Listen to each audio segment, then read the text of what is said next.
할렐루야. 아멘. 오늘은 믿음으로 얻게 되는 것이라고 하는 제목으로 하나님의 말씀을 함께 나누겠습니다. 믿음으로 얻게 되는 것. 오늘은 지난주에 이어 성령 강림 후 첫 번째 주일입니다. 삼위일체 주일이라고도 하고요. 삼위일체 주일로 지킵니다. 삼위일체 주일은 우리가 교회력 중에 그렇게 우리 기억에 남지 않는, 여러분들이 알고 있는 강림절, 성탄절, 부활절, 사순절, 그리고 성령 강림절은 우리가 알고 있고, 추수감사절, 맥주감사 주일도 알고 있는데, 삼위일체 주일은 우리가 잘 기억하지 못하는 주일이죠.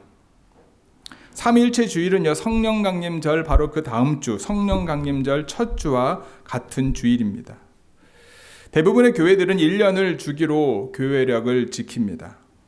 주님이 오심을 시작하면서 우리가 11월에 12월에 들어가면서 강림절을 시작해서 성탄절, 그 다음에 주현절, 사순절, 그리고 부활절, 그리고 오순절, 이렇게 우리는 지킵니다. 이렇게 해서 어찌 보면 6개월의 기간이 지나고요. 그리고 성령 강림절 이후에 삼위일체 주일부터 해서 한 6개월 정도 11월 말까지 이렇게 지내게 됩니다. 강림절부터 우리가 성령 강림절까지는 교회 안에 포커스를 맞추고 있고요. 그리고 성령 강림절 이후 삼위일체 주일부터 그 다음에 성령 강림절 후 몇 번째 주일, 그리고 이제 11월 마지막에 성령 강림절 후 마지막 주일 하고 난 다음에 강림절로 넘어가는 6개월은 교회 밖에 초점을 맞추고 있다고 이야기를 합니다. 그러면서 이제 성령 강림절 후 첫 번째 주일, 삼위일체 주일을 지키면서 세상을 향하여 이제 성령의 충만함을 받고 세상을 향하여 나아가면서 첫 음으로 지키는 주일이 이제 오늘이고 삼위일체 주일이다라는 거죠. 왜 우리의 믿음의 선배들은 성령을 받고 세상에 파송될 때 삼위일체 주일로 지켰을까? 아마 그들이 하나님의 복음을 들고 세상 가운데 나아가면서 가장 중요한 게 하나님이 누구신가라고 하는 분명한 신앙의 기본이 있어야 되기 때문에 초대교회에서는 그와 같이 지키지 않았을까? 우리가 왜 복음이 어떻게 들어왔고 이 복음을 들고 왜 나가야 하고 우리가 복음을 듣고 복음을 믿고 복음을 향해 세상으로 나아가면서 내가 그리스도인으로 살아가는 이유가 무엇인지, 그렇죠? 우리가 아무런 신앙의 대상 없이, 기도의 대상 없이, 우리가 아무런 어떤 목적과 어떤 거 없이 세상에 나아가는 것이 쉽지 않습니다. 그래서 삼위일체 주일을 통해서 세상을 향해 나아가는, 성령의 충만함을 받고 세상을 향해 나아가는 그들에게 하나님이 누구신지에 대해서, 특별히 우리가 알고 있는 것처럼 삼위일체 하나님에 대해서 초대교회 성도들이 믿음 안에 재정립이 필요하지 않았을까?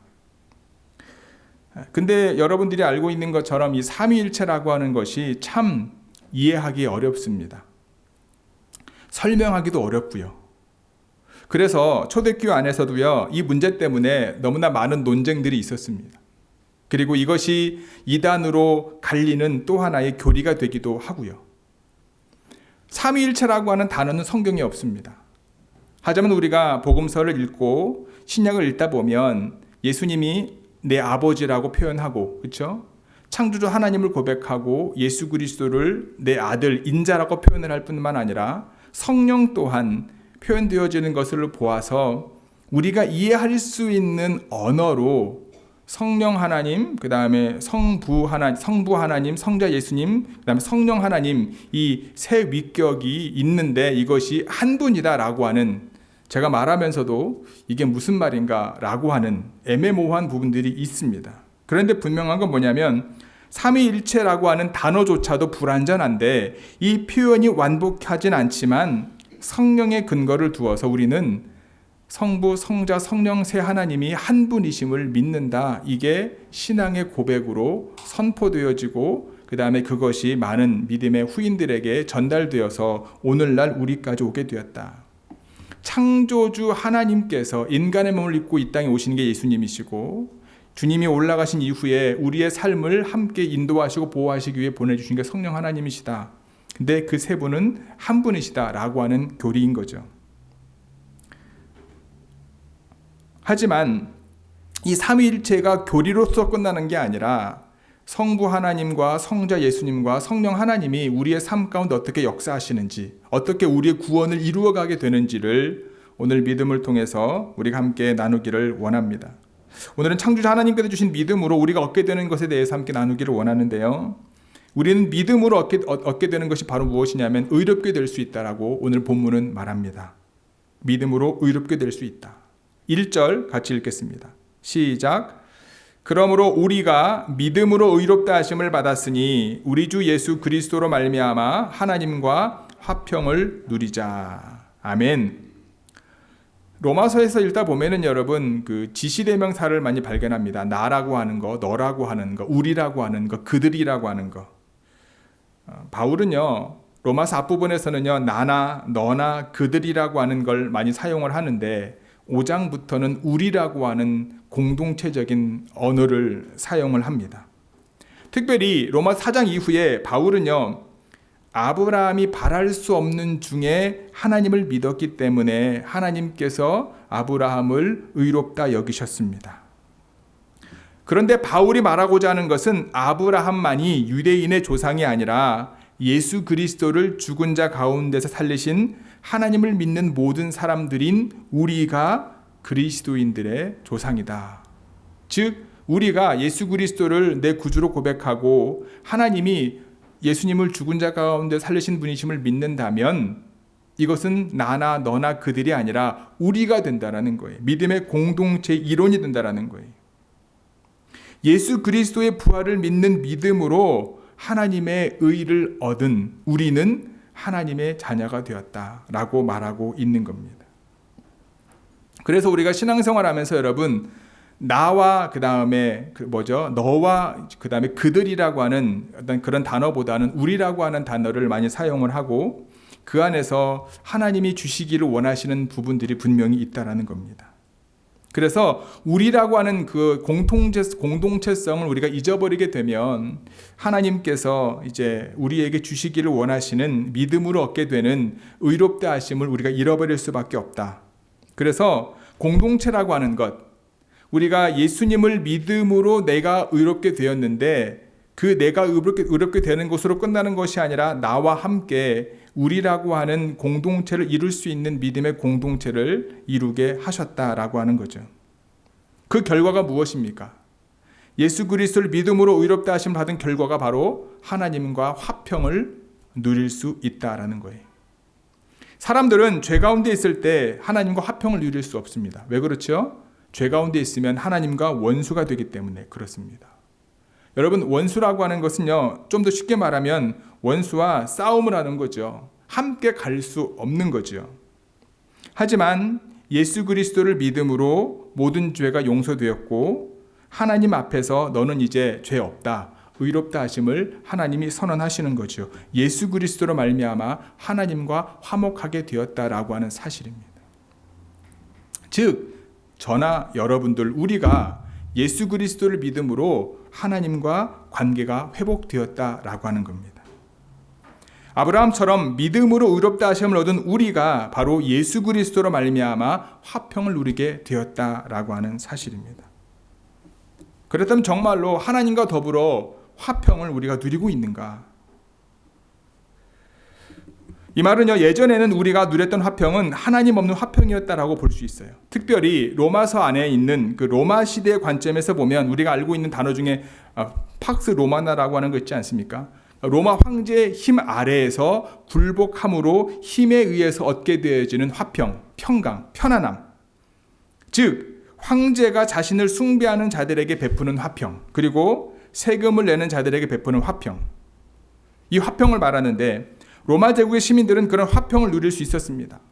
그러나 황제 숭배를 거부하고 세금에 저항하는 이민족들, 이민자들, 특히 황제 숭배를 하긴 했지만 세금을 낼 수 없었던 노예들에게는요 이와 같은 화평이 주어지지 않았습니다. 이게 로마 시대에 팍스 로마나 아래에 있었던 그들이 누릴 수 있었던 화평이었죠. 하나님 없는 가짜 화평이었던 거죠. 바울은 지금 로마서를 통해 이것과 근본적인 다른 하나님과의 화평과 화목을 이야기하는 겁니다. 하나님께서 예수 그리스도를 통해서 우리에게 주시는 바로 그 화평을 말하는 거예요.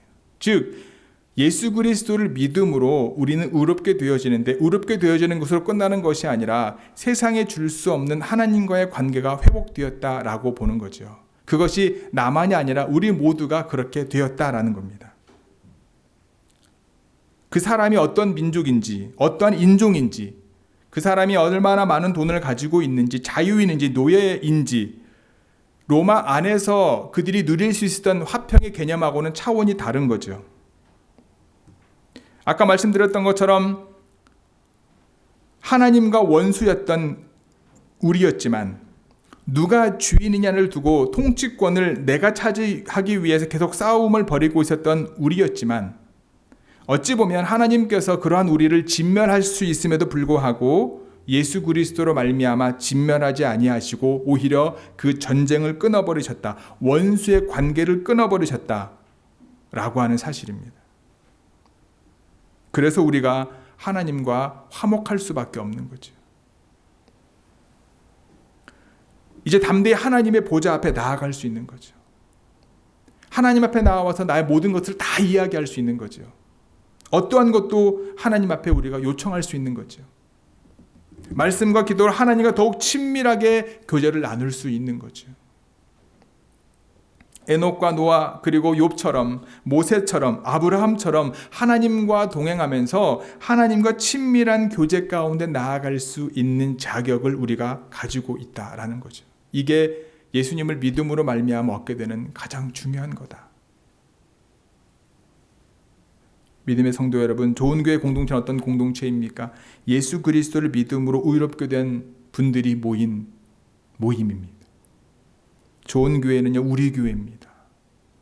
좋은 교회는 하나님의 교회입니다. 하나님에 의해 세워진 공동체가 바로 좋은 교회입니다.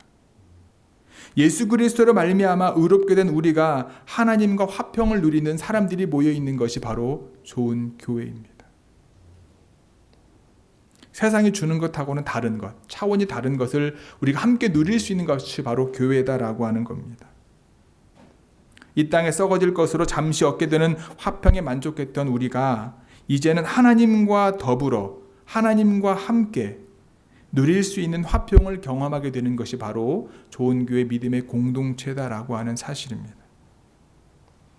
그래서 예수 그리스도를 믿음으로 우리가 의롭게 되었기 때문에 여러분, 하나님 앞에 나오는 것에 당당함이 있었으면 좋겠어요. 나와서 하나님 앞에 우리의 가지고 있는 모든 것들을 다 이야기했으면 좋겠어요. 그리고 그 자리에 하나님이 주시는 정말 원수로서 맺게 되어지는 징계가 아니라 하나님의 아들, 딸로서 받게 되는 놀라운 주님의 은혜와 사랑, 화목 가운데, 친밀함 가운데 주시기를 원하시는 주님의 은혜가 저와 여러분들 삶 가운데 가득 넘치게 되기를 주님의 이름으로 간절히 축복합니다.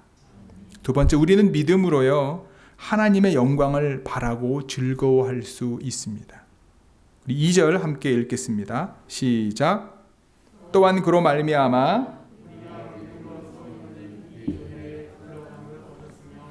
하나님의 영광을 바라고 즐거워하느니라. 아멘. 은혜에 들어감을 얻었다라고 하는 것은 옛날에는 제사장들이 희생제물을 가지고 성전 제단에서 저단으로 나아가서 예배하는 행위와 연관되어 있어요. 오늘날 우리들은 희생제물이 아니라 여러분, 믿음으로 주님 앞으로 나아갑니다. 어떠한 믿음입니까? 예수 그리스도를 믿는 믿음. 그분께서 나의 모든 죄를 대속하셨다라고 하는 그 믿음. 그분이 죽으시면서 보혈을 흘리셨기 때문에 그 보혈로 인해서 내가 하나님 앞으로 나아갈 수 있다라고 하는 그 믿음. 이것은요, 우리가 바랄 수 없는 중에 하나님을 바라보는 바로 그 믿음입니다. 그런데 더 중요한 것은 뭐냐 하면 이 믿음이 나의 믿음이 아니다라고 하는 겁니다. 무슨 얘기냐면 우리를 구원하기 위해 십자가를 지신 예수 그리스도의 신실하심, 그것을 의미하는 것과 동일하다. 특별히 우리를 구원하시는 하나님의 은혜가 굳게 서 있는 것은, 우리가 그 자리에 나아갈 수 있는 것은 우리의 믿음에 흔들리지 않아서가 아니라 우리를 구원하시기까지 조금도 흔들리지 않고 굳게 서 있는 예수 그리스도의 신실하심 때문이다라고 하는 거예요.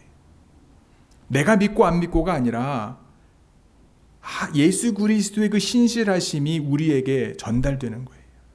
하나님께서 그 믿음이 우리 가운데 주어지는 거예요. 그래서 나의 믿음과 상관없는 거예요. 그런데 그 믿음이 우리의 입술을 통해 고백되어지는 거죠.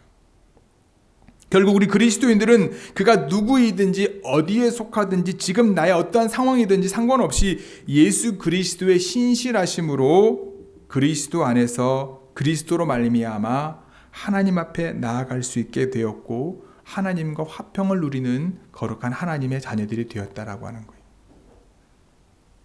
그러므로 그리스도인들이 우리가 되는 일에 있어서 어떠한 차별이나 제한이 없어야 되는 거죠. 우리 교회 안에서도 마찬가지인 거죠.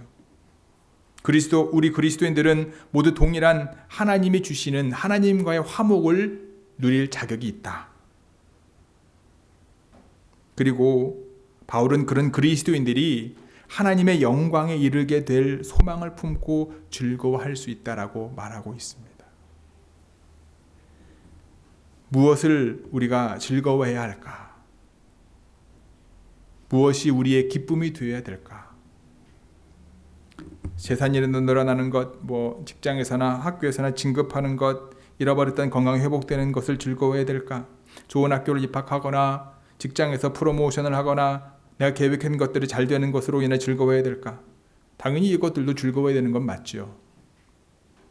하지만 하나님께서 모든 것을 주관하시는 분이심을 믿기 때문에 우리는 이 모든 것이 하나님의 은혜임을 즐거워할 수 있어야 된다라고 하는 겁니다. 하지만 오늘 바울이 이야기하고자 하는 것은요, 우리가 즐거워해야 되는, 이야기하고자 하는 우리가 정말로 즐거워해야 되는 것이 무엇인가? 그것은 바로 환난 중에도 즐거워해야 된다라고 말씀하고 있는 겁니다. 환난이라고 하는 것은요, 일이 잘 되지 않아서 여기저기 어려움이 생기고 내가 원하는 것대로 되지 않고 재난을 당해 근심거리가 늘고 외부의 압박으로 고통 가운데 있는 것을 말하는 거겠죠. 재산이 없어지고 진급에서 좌절되고 건강을 잃어버리고 때로는 취업과 입학 여러 가지 계획했던 것들이 잘 되지 않을 바로 그때 즐거워야 된다라는 겁니다. 쉽지 않죠. 오늘 말씀은 그래서 환난 가운데서 즐거워할 수 있는 사람이 그리스도인이다 라고 분명하게 말하고 있다. 근데 그게 가능한 방법은 여러분, 우리의 소망을 하나님께 두면 그게 가능하다라는 거예요. 바울이 말하는 참된 그리스도인들은요, 예수 그리스도로 말미암아서 우리의 소망을 하나님의 영광에 두는 사람이다. 그렇게 말하고 있습니다. 하나님의 영광을 바라보는 사람이다. 자신의 소망을 하나님의 영광에 두는 사람은요, 환난 가운데서도 즐거워할 수 있다라는 거예요. 왜냐하면 하나님의 영광은 영원히 사라지지 않기 때문에 그렇습니다. 이것은 세계관의 변화이며 가치관의 변화입니다. 하나님 나라의 비유에서 예수님께서 말씀하셨던 것처럼 영원하고 절대적인 것을 알게 되면요, 상대적이고 일시적인 것들을 마음에서 떨어버릴 수가 있어요.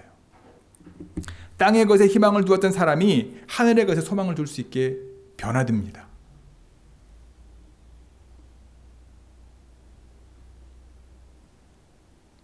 이와 같이 될 수 있는 것은 하나님께 소망을 두었기 때문에, 하나님의 영광에 소망을 두었기 때문에 가능한 겁니다. 우리 이사야서 40장 6, 7, 8절 함께 읽어보겠습니다. 시작. 모든 육체는 풀이요 그의 모든 아름다움은 들의 꽃과 같으니 풀은 마르고 꽃이 시들면 여호와의 기운이 그 위에 불미라. 이 백성은 실로 풀이로다. 풀은 마르고 꽃은 시드나 우리 하나님의 말씀은 영원히 설 것이다. 아멘. 소망을 하나님께 두는 것, 그래서 우리가 받게 되는 하나님의 영광이 무엇인지 우리가 명확하게 알 수는 없지만 거꾸로 그러면 하나님께 소망을 두지 않았을 때 어떠한 일이 생길까?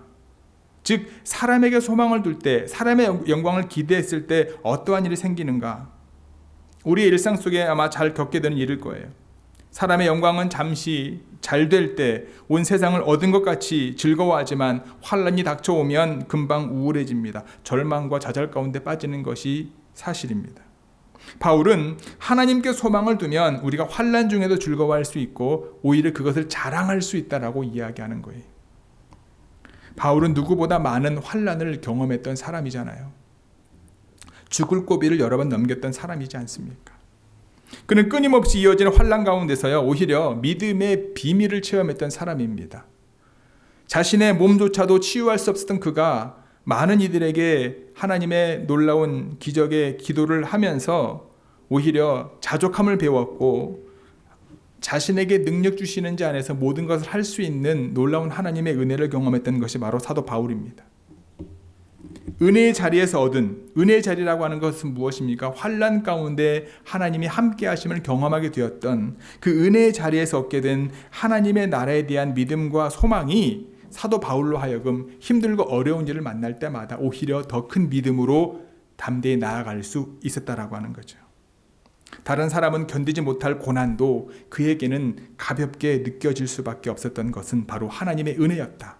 그의 삶을 하나님의 영광과 하나님의 소망을 두었기 때문이었다.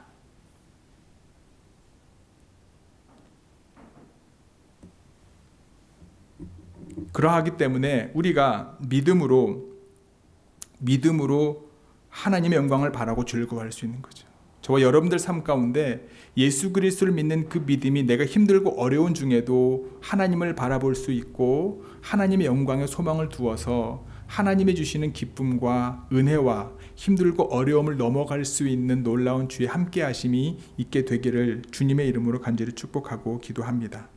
세 번째는요, 우리는 믿음으로 하나님의 사랑이 마음 가운데 부어짐을 경험하게 된다라고 하는 겁니다.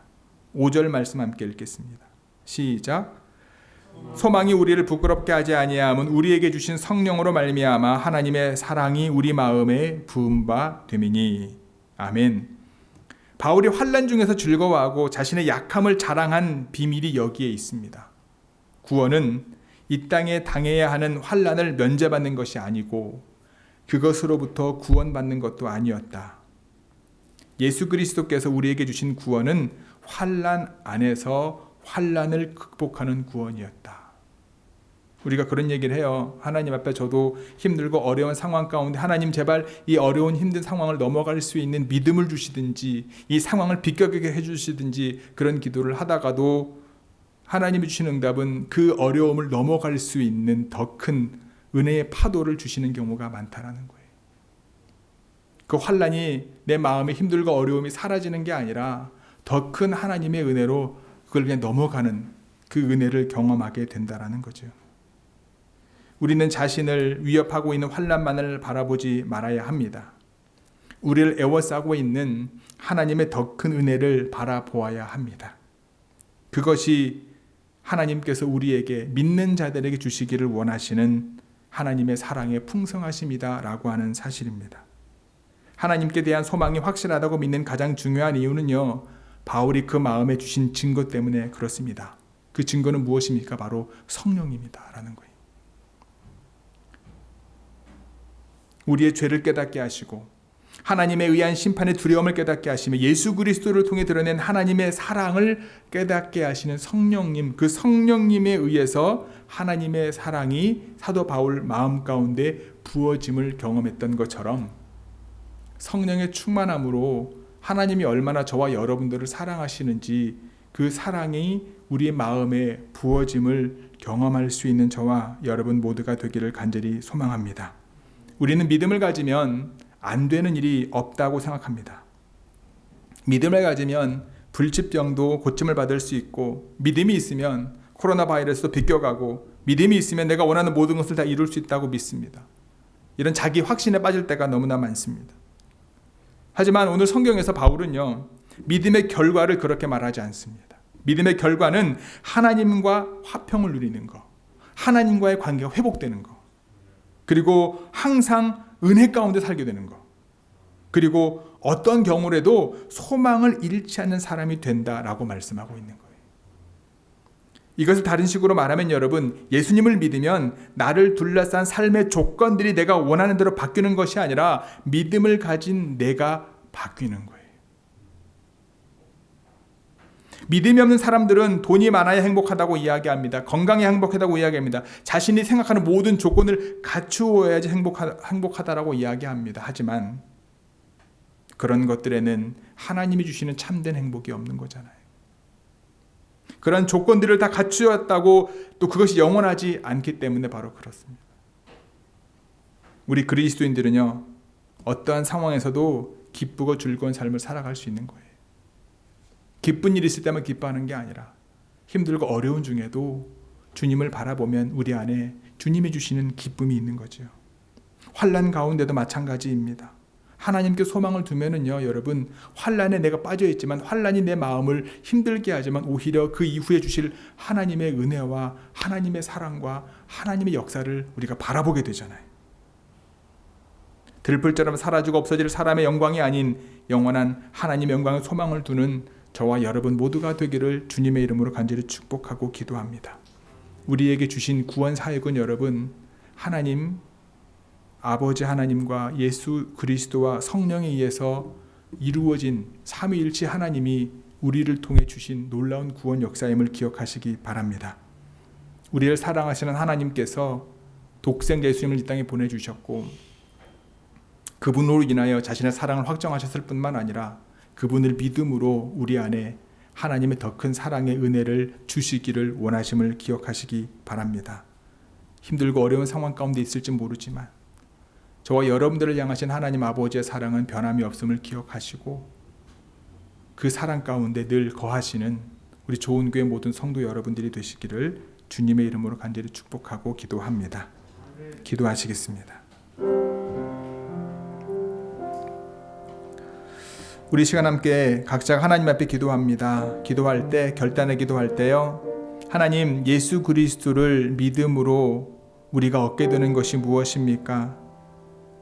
우리가 의롭게 되어서 깨어진 하나님의 관계가 회복되어질 뿐만 아니라 하나님이 주시는 은혜 가운데 늘 거할 수 있게 되고 하나님께 소망을 둘 수 있게 되고 뿐만 아니라 하나님 가운데 성령으로 말미암아 우리 가운데 부어주시는 놀라운 은혜 가운데 살아갈 수 있음을 믿습니다. 다시 한번 우리 안에 나의 믿음이 아니라 하나님이 우리에게 주신 그 믿음, 예수님께서 우리를 구원하시기 위해 자신에게 주어진 일을 걸어가셨던 그 신실하심이 다시 한번 우리의 마음 가운데 심령 가운데 충만케 하여 주옵소서. 우리 각자가 하나님 앞에 기도하며 나아갑니다. 함께 기도하시겠습니다.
하나님, 예수 그리스도를 믿음으로 우리가 의롭게 되어 하나님과 화평을 누리게 되었습니다.